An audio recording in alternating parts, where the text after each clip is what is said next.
I'm not sure. I'm not familiar with this, but it may be contradicting in a way that most of the people prefers contactless payment.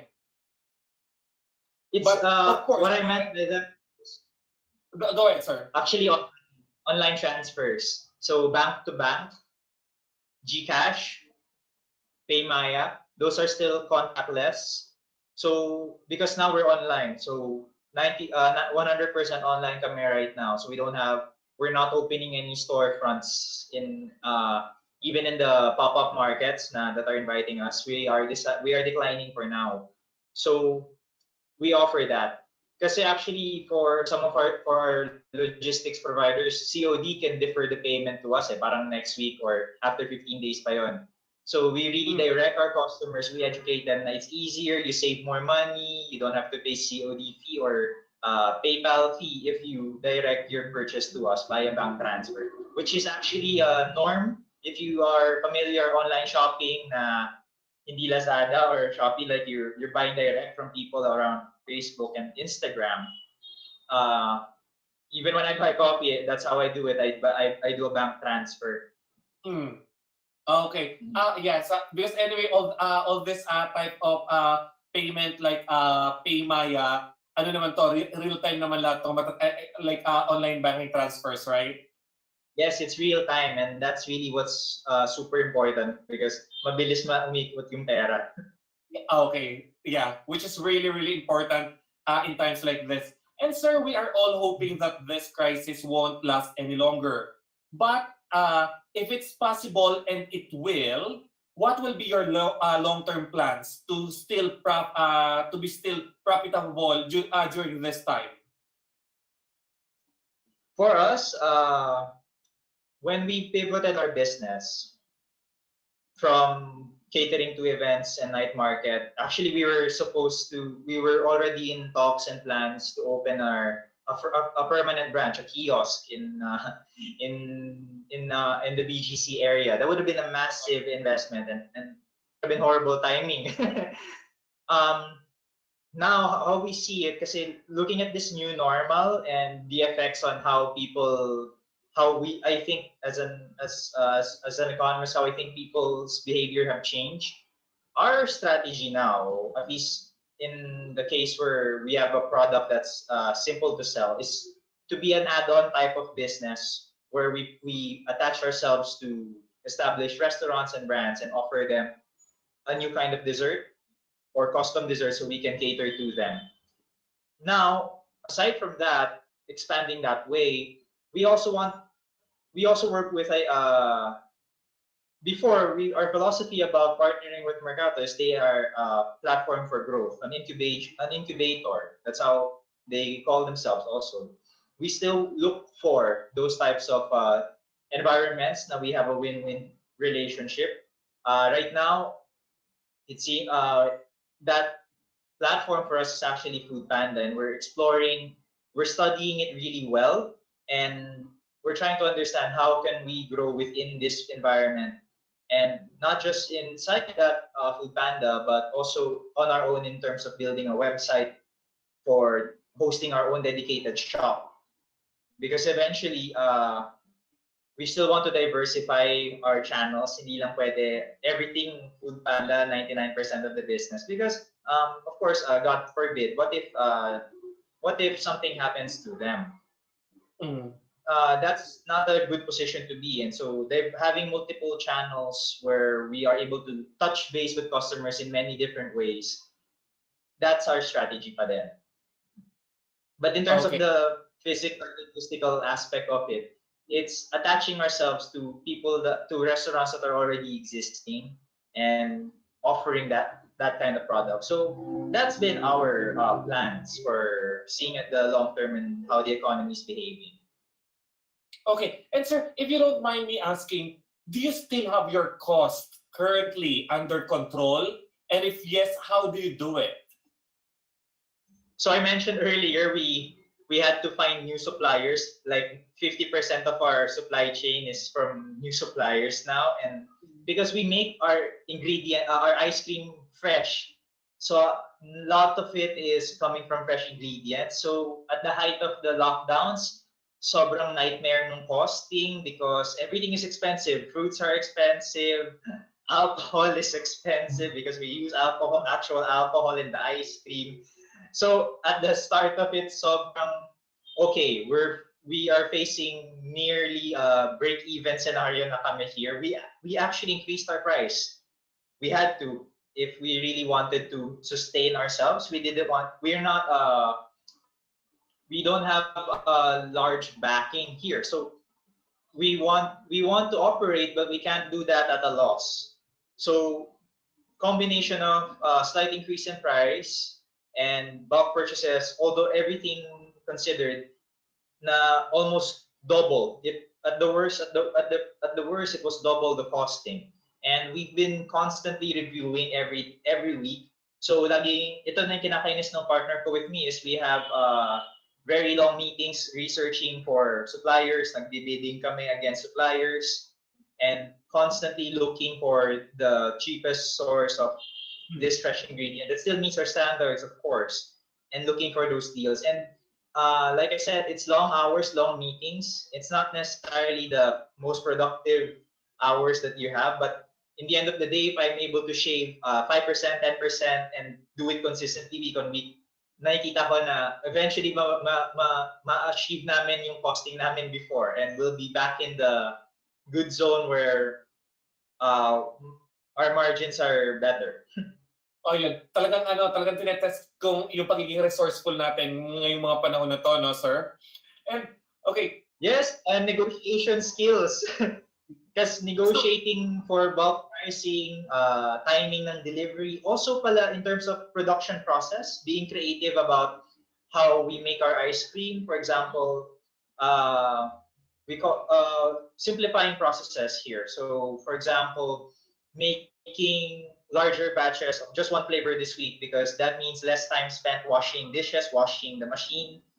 So, like I said, because we're only stocking up on fast-moving inventory, we're confident about making a larger batch than usual of just one flavor. Because before, we believe in small batches din naman because of the high quality. But since now we know which ones are really fast-moving and comfortable kami with those forecasts that we have from our data, we attempted to simplify production din. Another way pala is that we've compressed our production to 4 days. It's still a full-time production, but it's a compressed work week. So instead of 5 days, it's 4 days to 10 hours. Because we see na, well, matutulog naman din yung staff namin nearby, might as well have them be productive longer hours and give them more rest days since they will appreciate that also. Okay, sir, and sir, aside from na-develop ngayon ang pagiging resourceful natin, na-develop ngayon ang mga negotiating skills natin, are there any other opportunities, right, na nag-arise in the midst of all this to do the business? May idadagdag pa ba kayo, sir, doon? Well, I think some of our suppliers were also trying to dispose of their inventory. Although I don't know if this train has left or the boat has already set sail because back when the economy was slowly opening, MECQ, we had a lot of our suppliers were reopened and they were just super eager to sell everything they had. So we had buy one take one deals and finding those kinds of opportunities. And I'm sure maybe to the warehouse level in terms of the entire commercial system, baka marami pang overstock na inventory that wholesalers are eager to push out. Okay. And sir, for you as a business owner and as a business in general, how can you help your customers to get through these hard times? Nabanggit niyo, sir, na naisipan natin mag-angat ng presyo. I mean, kasi at the end of the day, this is still business. But yeah, how can we help our customers to get this through these hard times? So, mahirap. Well, for one thing, don't offer what you can't give. So we can't give a lot of discounts talaga. What we did were bundles.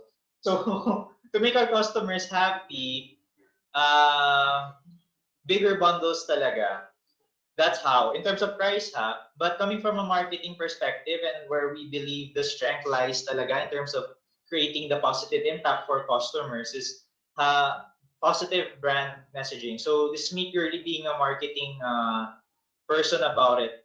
Of course, first of all, let's maintain our quality, the food of our product, never compromise there. But in terms of how we message, uh, humor, entertainment, memes. So we get the most engagement on our Instagram. We actually get to talk to customers and medyo na-emulate yung pagka-bartender style ni Tipsy Cream there because when customers are ordering over chat, they can't help but share na, yeah, this has been a really awful day, sobrang stress, work from home, and we're able to talk to them there like we are just good friends, like how you would talk maybe to a bartender when you're ordering a drink, or just like before when our customers were ordering ice cream. So we believe that meaningful moments of communication and interaction. Also, because we're an alcoholic ice cream, we really Mhm. help our customers cope. So alcohol na may ice cream pa, it's double the party, double the fun. They really appreciate that. And I think this expands in a bigger theme in terms of storytelling. So if you have, for example, a different, if you're trying to come up with an idea, a new kind of dish. This is just literally something I thought about earlier. How about sometimes kung pinaulit-ulit mo na ang adobo for the last month because yun lang yung kaya mong lutuin and that's all that stays, that doesn't spoil and it's gotten very boring. Why don't we offer people who work from home, who don't have time to cook, something like a really spiced up adobo or that excites them, that kindles their joy somehow. And it's a break from the usual. It's a break from the monotony because we really feel it with I feel it working from home, and I think the entire metro feels it na sobrang monotonous na ng life. You can't differentiate the weekday from the weekend. So if you're offering a kind of product that breaks that monotony, that sparks that celebration, like simple that with these people, that's a really meaningful way to get through, to help them get through the hard times. When we talk about customers naman, like in another way, like the retailers, um, adequate support. So for us, how we support our retailers, because in the end, they're still customers, right? We make sure that their sales are meeting a certain level. Like it's not before. Normally, the relationship you have with your retailers is, oh, here's your inventory. Ikaw na bahala magbenta. Order again when you need it. Now, no, makulit ako sa totoo lang. I keep asking, hey, can you give me a sales report? Can we study that? Because we're working with more data now, and tinitignan namin, is our marketing really working towards converting to more sales? Before, marketing for us, at least online, this was more about engagement, not so much conversion. So there was a shift in priority to focusing now on conversions, seeing that seeing attributable conversions sa sales na retailers namin per area when we're running ads in that area, versus before na we do marketing just to uh, make the brand known, right? Hmm. Okay. Yes, and sir, some businesses have cash reserves to help them cope with our current situation. To those who are not prepared with this crisis, how can they avoid the risk of failing? What is the advice that you can give? Be as aggressive as possible to cut losses. And by aggressive, that means zero tolerance. The reason we have such long meetings, me and my partners, talking about supply chain is because zero tolerance na kami for inefficiencies and overcosting. We had to drop flavors na hindi na, we drop flavors that we know sell well, but we cannot attain a maximum cost, kumbaga. Kung talagang wala kaming way to uh, keep it under control. Sige, huwag ka muna mabenta kahit na it's bringing in consistent for example, it's a favorite flavor of one of our customers or several. What can we do? Also for us, it was about letting go as soon as possible, as early as possible. revenue streams that are no more. So, for example, our snacks. We wanted to do snacks. We actually considered, hey, should we invest in vacuum sealers, sell frozen food, ganon, since we have these equipment? We opted against it. We instead sold the equipment because why in the because like I said, we were also cash strapped at the time.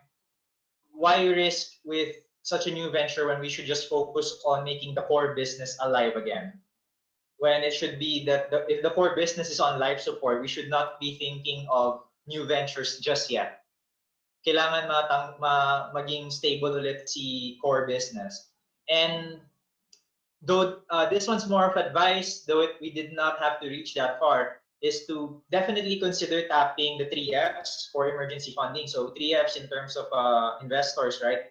Na these are people that will be willing to support you no matter what, friends, families. Emergency funding to. And if they have cash to spare, instead of we tried for a while, but most of our friends already put it in the stock market. So nauna si stock market. Although definitely now there are some, if you have that kind of relationship with people, you might want to consider tapping it. Of course, another thing is being quick to partner with establishments or stronger players that you think can help you. So if you know there's this local restaurant in your barangay who's doing well, why don't you talk to them and ask them how you might be able to offer something to them? So for us, we're actually supplying us. This is a side hustle for us. We're supplying mojos to a restaurant here because they're selling so much mojos and they just need a more stable supplier of it, because they lost their suppliers just like us. They lost their suppliers, so now they're looking for someone who can give them the same quality. And we're like, yeah, potato isn't our main business, but we have the capability to do it, the capability to supply it, so might as well. And since they're established, medyo stable source of sales yan kahit papaano for us weekly. And it's about finding that strategy where you can definitely give value so that you can receive that again. Okay. And sir, since Also in terms of cutting losses, sorry, I recall. This is the harsh truth also that cutting losses might mean some of our staff will not be able, we can't retain everyone. Now, not necessarily layoff, but until we reach a certain point, we cannot yet bring back our entire family of staff, right? And this is just the harsh reality of it, that if we're a cash trap business, rather than letting it fail for all of the entire team, there are some, of course, us as founders, we aren't getting paid. We have our allowance, but the management team is not paid. We're not paid our salary. It's just a meager allowance for us. That's the sacrifice. But of course, sadly, sometimes it had to arrive to a point now. Okay, we're going to do a 4-day work week. There are some of our staff that are stranded in the province. They're holding on, but we're trying to find ways to support them. But sadly, it's not through a payroll at the moment. Okay. Sir, yun nga, dahil nabanggit nyo kanina yung family and friends, ito yung mga support system natin in times like this. But it's very easy to get distracted with the negativity around social media. Even your neighbors, and even some of your friends. But so, how do you keep your focus to create a plan and stick to it? So I am very careful about my mental hygiene. That's what I would call it. Even before the pandemic, I've been practicing something called digital minimalism. So medyo ironic to coming from a digital marketing professional. But digital minimalism, it's a book by Cal Newport, and it talks about minimizing social media in your life. Like personally, I have Facebook, but I use this app in Chrome called Newsfeed Eradicator. It removes the newsfeed. I do not see posts from other people. I see an inspirational quote. That's it. And it also has something. There's a counterpart to it on iPhones, and I don't have the news feed on Facebook. I just use Facebook for messaging. And if I want to connect with people, I make it intentional. I send them a message or check their profile. So that's one thing. It's just to eradicate the news. And really, if you don't need to consume it, because super toxic, because if your primary source of news is like, for example, Twitter, Facebook, sobrang toxic. Like, you might be reading established news sources, but of course, nahahalo dun yung mga agenda and yung mga clickbait headlines. And if that's the first place I start, mental hygiene, keeping my mind a little clean from all of the vitriol and the hatred outside, because it didn't really change. Nothing about the news that can help me change my situation and drive the ship to the direction we need. And then in a more personal space, it's literal social distancing. So if you know that this person is really is an engine of toxicity, like they do nothing, they have, it's their habit and we can't do anything about it. Create the distance and set the boundaries. Now, okay, you're going to acknowledge them, but you let the conversation die.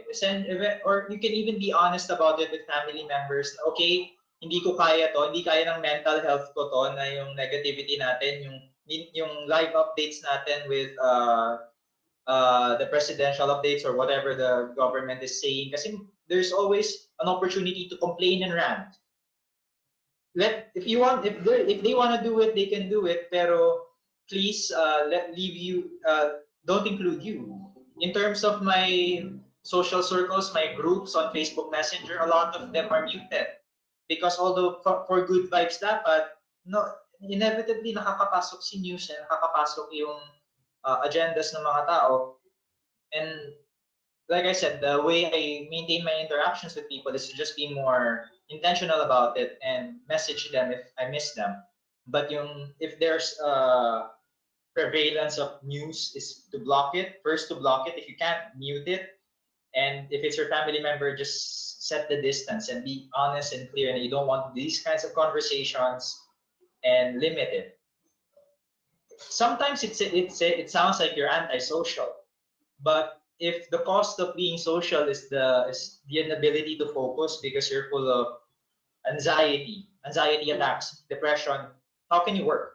I also had my own episodes during April at the height of it because I was consuming the news because I needed to understand ano yung direction ng ekonomiya. Correct. So I took my economist hat on. I looked at data, forecasts, and models, and it was not a happy time because all the economists are basically saying that dire times are ahead, and here's the data to prove it. In fact, nag-contracting economy in the first time in years. So worst case scenario planning, I had to do it, but it takes a toll. Now, when doing work, my personal favorite productivity hack is called the Pomodoro Technique.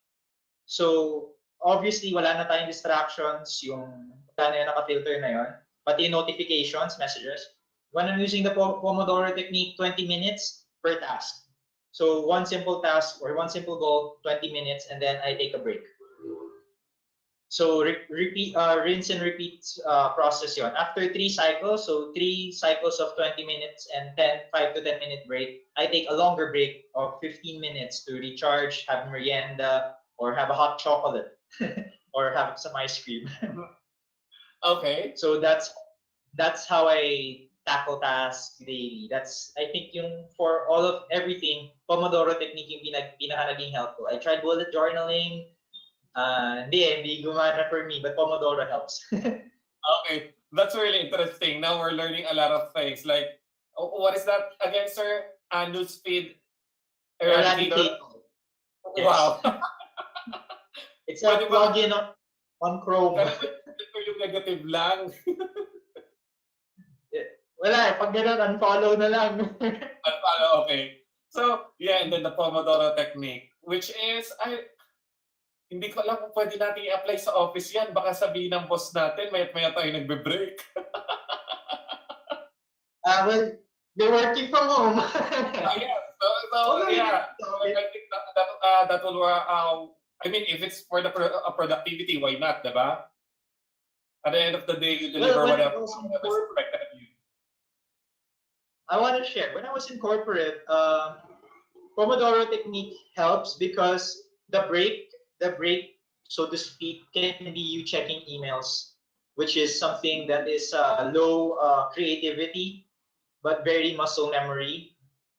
So the point of the quick minute break there from in your 20-minute task is to offload some creative workload from your brain and let it work on something na kaya niyang gawin kahit nakapikit. Kaya mong gawin kahit nakapikit because it's just so simple.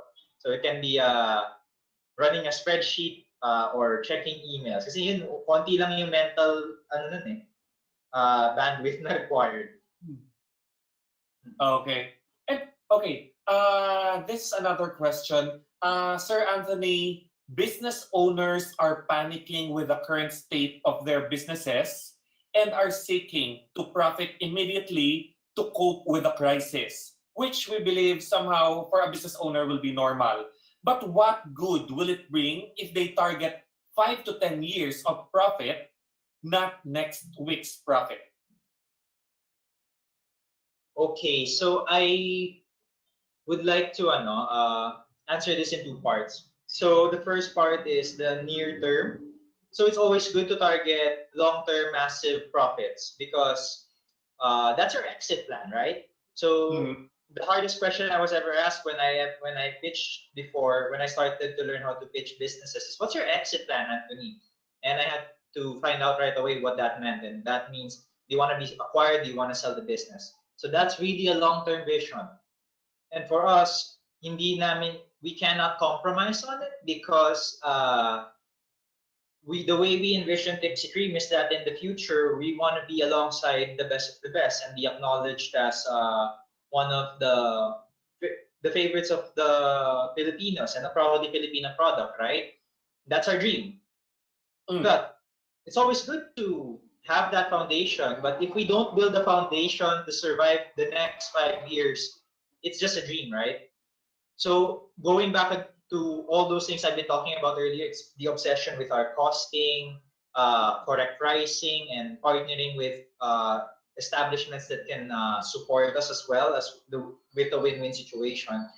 We are very much uh, in a sprint to keep the business operational and liquid and survive.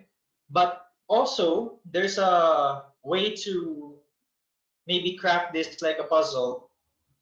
It's about having the business plan. So right now, I'm confident that people are looking for the next opportunity to help them survive that can possibly help them earn more money in the coming months and years post-pandemic economy with an economy that's shrunk or people that don't spend as much because they're saving. So if you develop that business model keeps you alive for the next 6 months and you stretch it out to a proper business plan. And this is the important part, the business plan. You turn that business plan into a 5-year picture. This is a tool that will allow you to develop the strategy that only you know. That's your unique strategy, your unique selling point. And this is something that can help you win the confidence of the people who you would ask support for example, friends and family, and even if you really crack the code for the industry you're in, the formal investors, so angel investors and seed investors that can help solve your short-term financial woes. That's literally an injection of capital, whether you're going to treat it like some sort of loan or you're selling part of your equity or part of your cash flow is up to you. But when you think about the long term, that helps you increase the potential value of the business. Mhm. Okay. Okay. And sir, okay, I just want to read some of the comments and questions of our viewers here. Hello to Miss Okay. G. Franco. She's asking here, hi Anthony, paano ka makikipag-compete sa mga other companies na same mo ng industry? So it's like, what will be your advice to your competitor? What would And be my advice I'm or sorry, to I mean, my how will you compete with other companies na same ng industry mo? Well, we started with that mindset naman. It's called yung unique selling point natin. So for us, it's the focus on alcohol in our ice cream plus our because it's not easy to do it, and furthermore the quality. So we stuck to that first and foremost, and benchmarking then with our competitors, how can we position ourselves? Like if we pretend, okay, what if we took away our alcohol, we just become a normal ice cream business? How do we compete now? That's our next level mindset about it. For now, kaya natin siya i-price ng a little competitive, a little bit lower than them. So we try to be that. Now, across all, it's like a continuous process.